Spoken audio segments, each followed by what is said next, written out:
The NFL isn't just a sport, it's an American cultural life force. And the stands are full. Fans back in the stands. Feel that? Feel that? Don't aim from the first snap to the last snap. Play together, play fast. Let's go win a football game. Hey, it's time to go right now. I love America. Hey, let's go for it. Let's go for it. It's more than a game on Sundays. SNF is a national institution that unites us, drives our economy, and significantly impacts how we live our lives. I mean, nothing like cracking Bud Lights and plowing back nachos on your couch while watching football for 12 hours straight every Sunday. Am I right? But there are elements of the NFL that are dark, that go against everything we actually believe in and fight for as a free country. How do you go from being a supreme athlete, six-pack, bench pressing 500 pounds in your 20s? You can't make it through your 40s? Like, if I had to do it over again, I wouldn't have never played football. If I knew that this was going to be the outcome, if these doctors were going to do this, they were going to neglect your injury situations, they're going to pump you full of drugs, I can honestly say I would have played another sport. These are the most unbelievable things you didn't know about the NFL. The NFL is massively popular and even more profitable, and possibly the worst employers in all of America. No one's in the NFL saving us from ourselves. They know we want to play. They know our spirits. That's the way it should be. If your job is to make sure this person is going to survive this experience and thrive in his next experience, well, then do your damn job. Unlike other leagues, the NFL has been hyper-focused on profitability since its inception. One massive decision the NFL made was for each team to only play 14 games per season, a number that has gradually increased to 17 over time. Still, only a fraction as much as other leagues. NBA and NHL teams play 82 games per season and up to 7 games per series in the playoffs. Major League Baseball teams play 162 games per season. You would think more games would mean more revenue, but it turns out that just ain't the case. Less games means every game is more meaningful, so more fans tune in. Interestingly, the NFL has also relied on a number of socialist tactics to maximize profitability. It might sound counterintuitive and even anti-American, but every calculated decision the league has made has proven to be brilliant. Teams don't get relegated to lower-tier leagues like the Premier League if they underperform. Instead, they get rewarded with high draft picks, enabling the losing teams to retool with marketable players to ensure profitability. The league also implemented a salary cap which limits the amount players can earn to further ensure profitability for the owners and parity throughout the league. And finally, the league splits all non-stadium related revenue evenly throughout the 32 teams in the league. These tactics all but guaranteed every owner in the league returns on their investment, which gives all franchises higher valuations. It also created a good old boys club, in which all the owners can work in cahoots with one another, which has been great for owners, but not so great for everyone else. Since all the teams share TV revenue, they were no longer in competition with one another for viewership. Instead, the focus became solely on getting as many people to watch NFL football and the advertisements during commercial breaks as possible. Have you ever noticed how every game seems to be on commercial break at the same time, forcing you to watch ads? Yes, evil genius. That's intentional. 9 minutes into the game, refs are instructed to halt the game for a TV timeout. Then, with 2 minutes remaining in each half, the most critical parts of the games are stopped at the 2-minute warning. An excuse for networks to sell the most expensive commercial slots on television.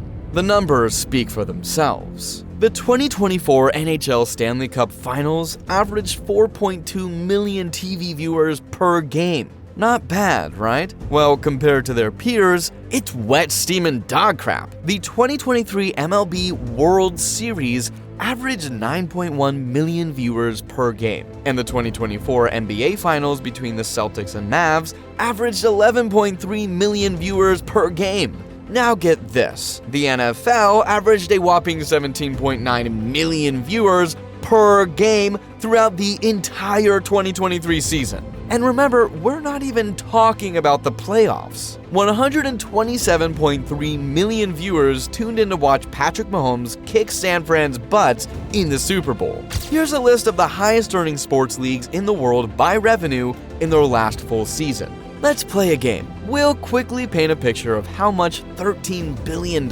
really is. $13 billion is more than about a quarter of the countries in the world's entire GDP. If you made a $13 billion stack of $100 bills, the stack would reach 8.83 miles high and would be taller than 43 Eiffel Towers stacked on top of each other. Here's a list of the 50 most valuable sports franchises in the world. The Dallas Cowboys lead the way as the most valuable sports franchise in the world. But the more unbelievable part is that the least valuable team in the league, the Bengals, still rank as the 47th most valuable sports franchise. The billionaire owners in the NFL are making an absolute killing. They have more than enough money to compensate their employees well after retirement. Shoot, they make enough to buy all their kids and grandkids Ferraris. Yet, for generations, the NFL has operated its league in an extremely corrupt fashion, steamrolling over any naysayers in their path. Come on, just let me win one Super Bowl. In exchange for eternal damnation of your soul? You're much too nice a guy for me to want to do that to you, Mr. If you just watch mainstream NFL media, you would get the sense that all NFL players are absolutely loaded. Dallas Cowboys finalized a 4-year, $240 million contract extension with Dak Prescott that makes him the highest paid player in football. The deal is finally done. The Cincinnati Bengals and quarterback Joe Burrow have agreed to terms on a 5-year extension worth up to $275 million. The Vikings and 3-time Pro Bowl wide receiver Justin Jefferson reached an agreement on a 4-year, $140 million, $110 million guaranteed, highest non-paid quarterback in NFL history. Jefferson's deal includes $88.743 million due at signing. Holy shit. So much. It's true, the top players get massive deals, and they are doing just fine. But what about the role players on minimum contracts? Turns out that despite generating billions more in revenue than other leagues in North America, the NFL doesn't compensate its minimum salary players accordingly. And once you consider the proportionately higher tax bracket and the significantly lower average career length that NFL players have, all of a sudden the career path isn't looking like all it's cut out to be. But that's just the beginning. You recall us calling the NFL possibly the worst employer in America? Perfect examples coming up right here. While NBA, MLB, and NHL contracts are almost all guaranteed, NFL owners rarely offer their players guaranteed money. In the NFL, if you're not already paid, like your position is up for grabs, and so it's either you push through it or somebody gonna take your spot. Instead, if a player gets injured, he can get cut by his team at no cost to the owner. Harvard University conducted research that showed how much more NFL players get injured than players in other sports, which should be the reason why players should get more guaranteed compensation and not less. They cut you from the team because you're injured and then turn around and say, but you're not so injured that you deserve any compensation for getting hurt while doing your job. The massive issue became more recognized by the public when Damar Hamlin suffered a cardiac arrest during a football game. Not only did Hamlin risk his life, but Hamlin, like many others in the league, did not have a fully guaranteed contract. So he was going to lose half his annual salary because he suffered a cardiac arrest during a play. There was enough of an uproar from the fans that the Bills made an exception and paid Hamlin his full salary to appease the public. But the truth is, hundreds if not thousands of football players suffer significant injuries on the field, and they lose massive amounts of money without fans ever hearing about it or caring. It's just the norm. The billionaire owners of NFL teams barely treat their players better than racehorses get treated. They shoot them up with dangerous drugs like Toradol, completely neglecting the harmful ramifications. So I started taking Toradol, and I was like, oh, it actually does help, because you always feel some form of pain in the NFL. I break my foot, I have a surgery, it's supposed to take 8 weeks to recover. I came back in 2 weeks, and on those game days, I would wake up in the morning, I'm limping, barely could walk, get to the locker room, get the shot in the foot, get the shot. A massive issue in the NFL is that the team doctors are paid by the team to get the players under contract to perform. It's a league of hypocrisy. As much as they want to punish this guy or that guy for performance-enhancing drugs, they're using performance-enhancing drugs in their own mind. It's not the doctor's decision. It's, can you go? That's the question asked. Can you go? Clearly, there is some massive corruption going on behind the scenes in the NFL. One has to expect that almost every play of every game and every practice, they're going to be hitting their heads against each other. Each time that happens, it's around 20 G or more. That's the equivalent of driving a car 35 miles per hour into a brick wall. NFL commissioned actuaries to estimate how many NFL veterans would have brain damage, and the number they came up with was 3 out of 10. This type of conduct by team doctors isn't just neglectful, it's actually illegal. Practicing doctors are actually sworn by oath to protect their patients. I guess NFL doctors aren't held to the same standards. And we haven't even gotten into head injuries yet. Football players have been suffering from devastating concussions for decades. But in 2007, the issue burst open like a nasty pustulating pimple thanks to Dr. Bennett Omalu. Dr. Omalu brought forward compelling research that NFL players were suffering from CTE after retirement, and he thought the NFL would welcome his research with gratitude and urgency. However, that was far from what happened. The NFL, led by Roger Goodell, dismissed the research because obviously the health of its players is far from the NFL's priority.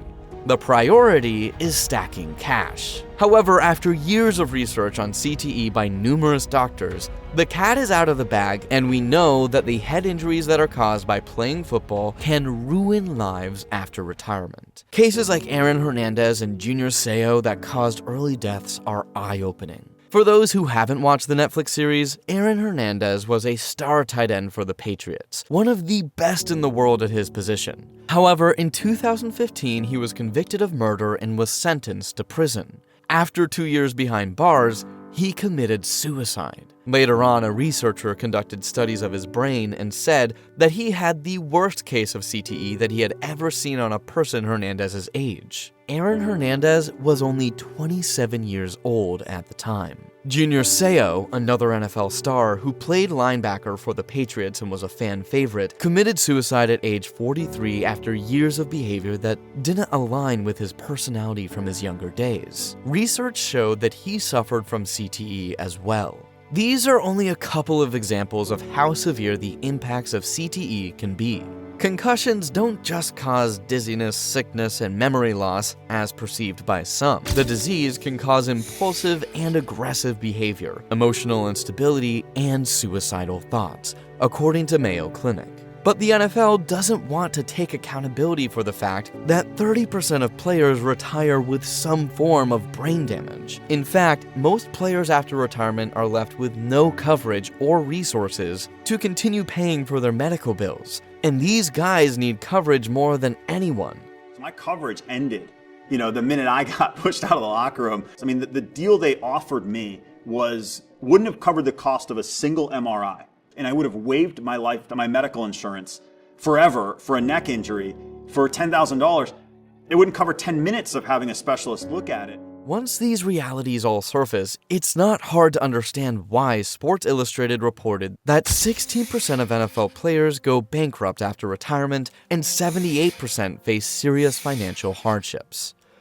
The perception is that these are a bunch of rich guys splurging money on bottle service and fur coats. But that's far from the case.